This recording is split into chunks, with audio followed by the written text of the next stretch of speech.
প্ৰতাৰণা আৰু প্ৰবঞ্চনা সহিব পৰা নাই আৰু এই প্ৰতাৰণা আৰু প্ৰবঞ্চনা সহিব নোৱাৰাৰ কাৰণে আজি ৰাইজ ৰাজপথলৈ ওলাই আহি এক উত্তাল পৰিৱেশৰ সৃষ্টি কৰিছে যদিও হাতত অগ্নিশিখা লৈ আহিছো তথাপিতো গণতন্ত্ৰক বিশ্বাস কৰি সংবিধানক বিশ্বাস কৰি এটা গণতান্ত্ৰিক প্ৰতিবাদৰ মাজেৰে আমি চৰকাৰ এটা বাৰ্তা দিব বিচাৰিছো যে ৰজাগৰীয়া ৰাইজ আপোনালোকে আৰু অসমীয়া থলগিৰি খিলঞ্জীয়া ৰাইজক প্ৰতাৰণা নকৰিব আপোনালোকে প্ৰবঞ্চনাৰ পাখা খেল নেখেলিব যদি আপোনালোকে প্ৰবঞ্চনাৰ পাখা খেল খেলে তেতিয়াহ'লে আপোনালোক নিজেই নিশেষ হৈ যাব কাৰণ এই প্ৰবঞ্চনাৰ পাখা খেলত থলগিৰি খিলঞ্জীয়া ৰাইজ অসমত জীয়াই থকাৰ পৰিৱেশ নোহোৱা হ'ব ক্ৰমান্বয়ে এটা অপশক্তিয়ে আমাৰ মানুহখিনিক কোঙা কৰি পেলাইছে প্ৰতিটো ক্ষেত্ৰতে আমাৰ পৰা অধিকাৰ কাঢ়ি লৈ গুচি গৈছে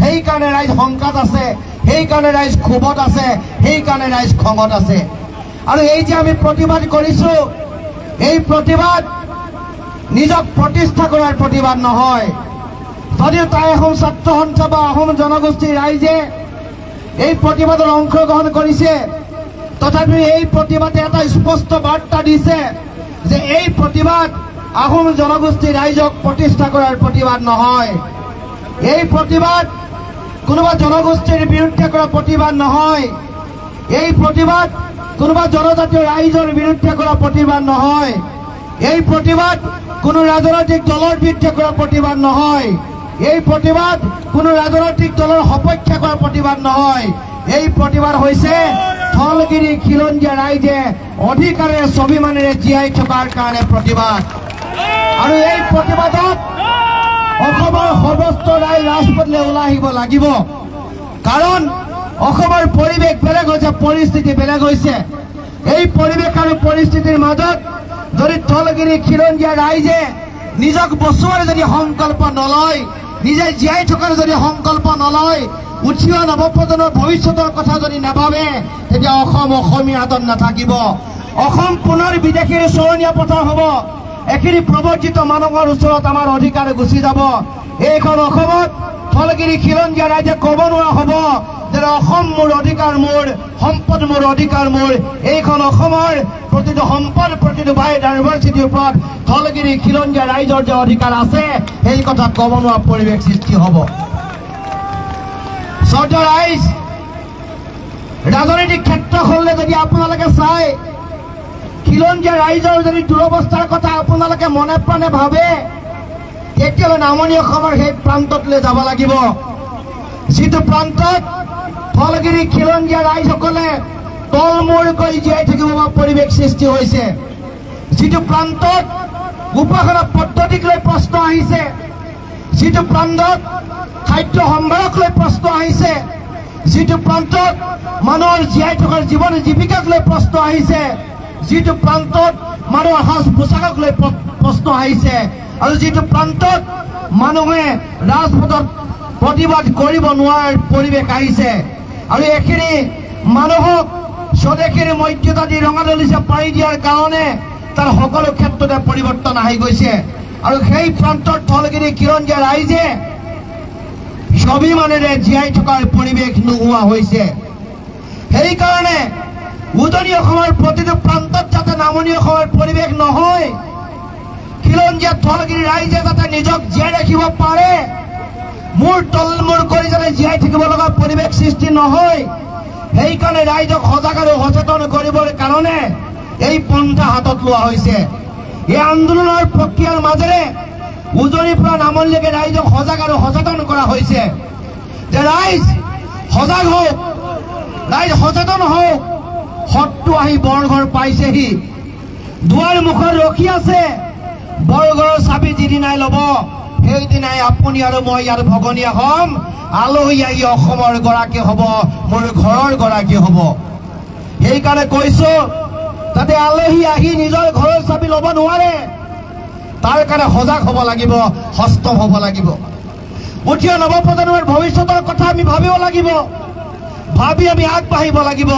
আৰু সকলোৱে একত্ৰিতভাৱে অসম আৰু অসমীয়াক ৰক্ষা কৰাৰ পণ ল'ব লাগিব আজি এজন সাংবাদিক বন্ধুৱে মোক সুধিছে যে 25 তাৰিখলৈ অসমলৈ এটা সুখবৰ আহিব, আপুনি মুখ্যমন্ত্ৰী মহোদয় কি ক'ব? মই তেওঁক কৈছো, স্বদেশ আৰু স্বজাতিৰ বচোৱা দায়িত্ব যদি অসমৰ মুখ্যমন্ত্ৰীজনে লয়, অসমলৈ আহি থকা দুশ্চিন্তা দুৰ্ভাৱনা যদি তেখেতে দূৰ কৰে, প্ৰৱৰ্তিত মানুহক যদি তেখেতে নাকি লগাব পাৰে আৰু আগ্ৰাসী মনোভাৱেৰে অহা মানুহখিনিক যদি তেখেতে বাধা দি অসমীয়াৰ কাৰণে কৰিব পাৰে, সেইটো কৰিবলৈ যাতে 6টা জনগোষ্ঠীক যদি জনজাতিকৰণৰ মাধ্যমেৰে স্থলগিৰি খিলঞ্জীয়াক ৰক্ষা কৰে, তেতিয়া আমি মুকলি মনেৰে অসমৰ সৰ্বস্ত ৰাইজে ৰাজপথলৈ ওলাই কম, বা মহোদয় তুমি জাতীয় নায়ক, মহোদয় তুমি জাতিৰ ত্ৰাণকৰ্তা, মহোদয় তুমি খিলঞ্জীয়া ৰাইজৰ বুকুৰ আপোন, মহোদয় তুমি আমাৰ আদৰৰ, তুমি আমাৰ স্নেহৰ, গতিকে তোমাক আমি বচাব লাগিব। কাৰণ তুমি আমাক বচালা, তুমি জাতিটোক বচালা, তুমি আমাৰ সংস্কৃতি বচালা, তুমি আমাৰ ৰাজনীতি বচালা, তুমি আমাৰ অৰ্থনীতি বচালা, উঠি অহা নৱপ্ৰজন্মৰ ভৱিষ্যত তুমি বচালা, গতিকে তোমাক ধন্যবাদ। সেই কথাটো মই ব্যক্তিজনক কৈছো। আৰু সেই কথা এই সভাটো আমি মুকলি মনেৰে কওঁ যে 25 তাৰিখলৈ ৰাইজ অধীৰ আগ্ৰহে বাট চাই আছে। কিহৰ কাৰণে? সিদিনা এক জাতিৰ দলিল তৈয়াৰ হ'ব, জাতিৰ ভৱিষ্যত নিৰূপণ হ'ব। সেই নিৰূপণত উঠি অহা ৰাইজৰ ভৱিষ্যত, অসমৰ ভূমি, অসমৰ সম্পদ, অসমৰ বায়'ডাইভাৰ্চিটিৰ ওপৰত স্থলগিৰি খিলঞ্জীয়া ৰাইজৰ দপ্তপানী থাকিব পৰা এখন দলিল হ'ব। যদি প্ৰকৃতপক্ষে সেই দলিলখন কোনো ৰাজনীতি নহয়, আমাক যদি কিনিপি সজোৱাৰ কোনো কাণ্ড কাৰখানা নচলে আৰু উঠি অহা নৱপ্ৰজন্মৰ ভৱিষ্যতক লৈ যদি হেতালি নেখেলে, তেতিয়া আমি কম যে সেইখন এখন জাতিৰ দলিল। খিলঞ্জীয়া স্থলগিৰি ৰাইজৰ স্বাভিমানে জীয়াই থাকিব পৰা এখন অসমত আমি এক পৰিৱেশ ৰচনা কৰিব পাৰিম। সেইকাৰণে এই সমাৱেশৰ মাজেৰে ৰজাগৰীয়া ৰাইজৰ চকু আমি খোল খুৱাব বিচাৰিছো। বহুতে কয় যে এই আন্দোলনে জনজাতি আৰু জনগোষ্ঠীৰ ৰাইজৰ মাজত বিভেদ আনিব নেকি? মই কৈছো, কেনেকে আনিব? আমি অসমীয়া, আমি স্থলগিৰি খিলঞ্জীয়া, আমি ভূমিপুত্ৰ। ইয়াত এখিনি মানুহৰ সন্দেহ আছে, শংকা আছে। গতিকে সন্দেহ আৰু শংকা দূৰ কৰি আমি জনজাতি জনগোষ্ঠী সকলো ভূমিপুত্ৰই একেলগে অপশক্তিৰ বিৰুদ্ধে যুদ্ধ কৰিব লাগিব। আমি নিজৰ মাজত যুদ্ধ নকৰো, আমি একত্ৰিত, আমি সংঘবদ্ধ আৰু একেলগে লাগি আমি অসমৰ পৰা অপশক্তি নিৰ্মূল কৰাৰ প্ৰতিজ্ঞাবদ্ধ। আমি কোনো কাৰো শত্ৰু নহয়, আমি সকলো মিত্ৰ। কেৱল মাত্ৰ ৰাজনৈতিক ভেলকিবাজিৰ মাজত, কেৱল মাত্ৰ ৰাজনৈতিক চতুৰালিৰ মাজত অসমীয়া জাতিটো বন্দী কৰি কোনোবাই ৰাজনীতি কৰিব বিচাৰিছে, নকৰা নহয়। গতিকে খবৰদাৰ, জাতিৰংশী ৰাজনীতি তোমালোকে নকৰিবা। ৰাজনীতি কৰা, কংগ্ৰেছে কৰা, এজিপিয়ে কৰা, বিজেপিয়ে কৰা, চিপিআই কৰা, ৰাইজতে কৰা, আমাৰ আপত্তি নাই। ৰাজনীতি কৰিবই লাগিব, কিয়নো তোমালোক ৰাজনৈতিক দল। কিন্তু জাতি ধ্বংসীকাৰী যদি তোমালোকে ৰাজনীতি কৰা, তেতিয়া পৰিৱেশ বেলেগ হ'ব, পৰিস্থিতি বেলেগ হ'ব। কাৰণ স্বদেশ আৰু স্বজাতিক ৰক্ষা কৰাৰ স্বাৰ্থত, উঠি অহা নৱপ্ৰজন্মৰ সুৰক্ষিত ভৱিষ্যতৰ স্বাৰ্থত, ভাই ভনীসকলৰ ইজ্জত ৰখোৱাৰ স্বাৰ্থত, পিতৃ মাতৃক ভক্তি কৰাৰ স্বাৰ্থত এই সংগ্ৰামৰ বিৰুদ্ধে আমি থিয় দিম। কুটিল ৰাজনীতিৰ বিৰুদ্ধে আমি থিয় দিম। তেতিয়া জাতিটো বাচিব, জাতিয়ে জীয়াই থকাৰ পল ল'ব পাৰিব।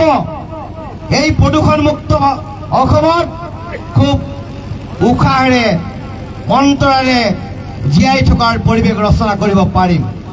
সেইকাৰণে কৈছো, আহক আমি সকলোৱে একত্ৰিতভাৱে ঐক্যবদ্ধতাৰে হিন্দেৰি নকৰি আমি সকলোৱে জাতিটোৰ কাৰণে ওলাই আহিব লাগিব।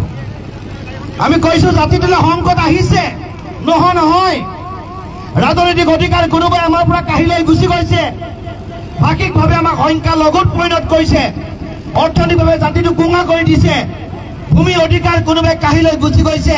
সেইকাৰণে কৈছো, অধিকাৰ আমাক লাগে, আমাক দিব লাগিব। কাৰণ এইখন অসম স্থলগিৰি খিলঞ্জীয়া ৰাইজৰ অসম, এইখন অসম স্বাভিমানী অসমীয়াৰ অসম, এইখন অসম কোনো বহিৰাগত মূলৰ অসম নহয়, এইখন অসম কোনো বাংলাদেশী মূলৰ অসম নহয়, এইখন অসম আমাৰ অসম, এইখন অসম চেনেহৰ অসম, এইখন অসম ভাতৃত্বৰ অসম, এইখন অসম সুখৰ অসম। গতিকে জাতিটোৱে যি স্বৰ্ণীল পথেৰে বৰ্ণিল যাত্ৰা কৰিছিল, সেই যাত্ৰা অব্যাহত থাকিব অনাদি অনন্তকালৰ কাৰণে। তাৰ কাৰণে পণ ল'ব লাগিব। পুনৰবাৰ এটা কথা কওঁ, বৰ দীঘলীয়া ভাষণ নাৰাখো, বহুত দূৰ দূৰণিৰ পৰা ৰাইজ আহিছে। আপোনালোকে এটাই পণ লৈ যাওক, এটাই প্ৰতিজ্ঞা লৈ যাওক যে জাতিক বচোৱাৰী সংগ্ৰামত অনাগত দিনতো আমি সজাগ আৰু সচেতন হৈ থাকিব লাগিব। এইটোৱেই কেৱল শেষ ৰণ নহয়, এইটোৱে কেৱল শেষ প্ৰতিশ্ৰুতি নহয়, এইটোৱে কেৱল শেষ অগ্নিশিখালৈ আন্দোলন কৰাৰ পৰিৱেশ নহয়, আৰু বেলেগ বেলেগ পৰিৱেশ আহি থাকিব। জাতিয়ে ককবকাই থকাৰ অৱস্থাৰ পৰা আমি ৰক্ষা কৰিব লাগিব। আৰু এটা কথা আপোনালোকক কৈ যাওঁ যে এইখন ভাৰতত প্ৰতিজন ভাৰতীয়ই যিদৰে ত্ৰিৰংগা পতাকাৰ তলত থাকি ভাৰতীয় সংবিধানক সন্মান জনাই নিজকে স্বাভিমানী গৌৰৱী ভাৰতীয় বুলি কৈছে, আমিও এই একেখন পতাকাৰ একেখন সংবিধানক সন্মান জনাই আমিও নিজকে গৌৰৱী ভাৰতীয় বুলি কৈছোঁ, স্বাভিমানী অসমীয়া বুলি কৈছোঁ। আৰু ভাৰতীয় সংবিধানৰ প্ৰস্তাৱনাই দিয়া অধিকাৰ কোনোবাই নিদিয়াৰ কাৰণে প্ৰতিবাদ কৰিছোঁ। আমি ভাৰতৰ বসবাস কৰা প্ৰতিটো জাতি জনগোষ্ঠীক আমি সন্মান কৰোঁ।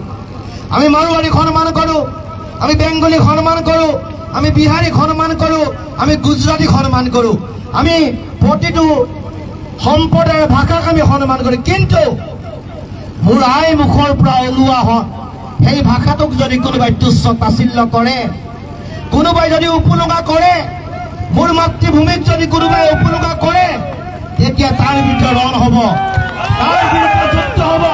কাৰণ এইখন অসম আমাৰ অসম, এইখন অসম সোণৰ অসম, এইখন অসম থলগিৰি খিলঞ্জীয়া ৰাইজৰ অসম। গতিকে পুনৰবাৰ সকলো জ্ঞাতিবৰ্গ, সকলো স্বাভিমানী খিলঞ্জীয়া থলগিৰি ৰাইজক সম্ভাষণো জনাইছোঁ।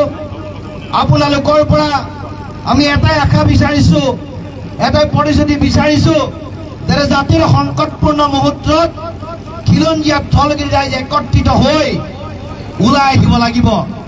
থলগিৰি খিলঞ্জীয়া ৰাইজ বুলি কওঁতে কোন কোচ, কোন কলিতা, কোন মটক, কোন গোসাঁই, কোন ব্ৰাহ্মণ, কোন মৰাণ, কোন আহোম, কোন মিচিং, কোন দেউৰী, কোন কৈবৰ্ত, এই ধৰণৰ চিন্তা চৰ্চা নহয়। আমি থলগিৰি খিলঞ্জীয়া ভূমিপুত্ৰ, আমি একত্ৰিত। আমি এইখন অসমত আমি শক্তি, এই শক্তিৰ বিৰুদ্ধে যদি কোনোবাই যুঁজিবলৈ আহে আমি নিষেধ কৰি দিম। কাৰণ এইখন অসম আমি বচাব লাগিব, এইখন অসমত আমি সকলোৱে একেলগে থাকিব লাগিব। গতিকে পুনৰবাৰ সকলোকে বৈপ্লৱিক অভিনন্দন জ্ঞাপন কৰিছোঁ। ইমান ৰাতি আপোনালোক ওলাই অহাৰ কাৰণে জাতিটোৰ প্ৰতি আপোনালোকৰ দায়বদ্ধতা পৰিচয় দিছে। জাতিটোক কিমানে ভাল পালে আই মাতৃসকল এনেকৈ ওলাই আহিব পাৰে। ঘৰটো তলা মাৰি কিদৰে আই মাতৃসকলে ভাতৰ চেৰ আজি ভাতটো নেসাজি বেলেগক দায়িত্ব দি আপোনালোক ওলাই আহিব পাৰে। কাৰণ মূলা গাভৰুৱে তাৰ নিদৰ্শন দি থৈ গৈছে, জয়ে তাৰ নিদৰ্শন দি থৈ গৈছে, ৰমণী গাভৰুৱে তাৰ নিদৰ্শন দি থৈ গৈছে। সেইকাৰণে আমাৰ সেই স্বাভিমানী অসমীয়াসকলৰ তেজ ৰন্ধে ৰন্ধে বিয়পি থকাৰ কাৰণে আজি এই সন্ধিয়া বেলিকা ৰাতিও আপোনালোক ওলাই আহি স্বদেশ আৰু স্বজাতিৰ কাৰণে এষাৰ মাত মাতিবলৈ আহিছে। আপোনালোকক ধন্যবাদ জ্ঞাপন কৰিছোঁ, জ্যেষ্ঠসকলক ধন্যবাদ জ্ঞাপন কৰিছোঁ, ভাতৃসকলৰ সংগ্ৰামী সতীৰ্থক ধন্যবাদ জ্ঞাপন কৰি মই কবলিকা দুআষাৰ সামৰণি পাইছোঁ। আৰু সকলোৱে একেলগে কওক জয় আই অসম, জয় আই অসম, জয় আই অসম, জয় আই Assam. No rest, no rest, no rest, no rest, no rest, no rest, no rest, no rest. Oi Dispur শুনিল, শুনিল, শুনিল, oi Dispur শুনিল, শুনিল, শুনিল, oi Delhi হুঁচিয়াৰ, হুঁচিয়াৰ, হুঁচিয়াৰ, oi Delhi হুঁচিয়াৰ, হুঁচিয়াৰ, হুঁচিয়াৰ। No rest, no vote, no vote, no vote, no rest, no vote, no vote, no vote. ধন্যবাদ, জয় অসম। ধন্যবাদ। সদৌ time centre কেন্দ্ৰীয় কমিটিৰ সভাপতি বসন্ত গগৈদেৱ।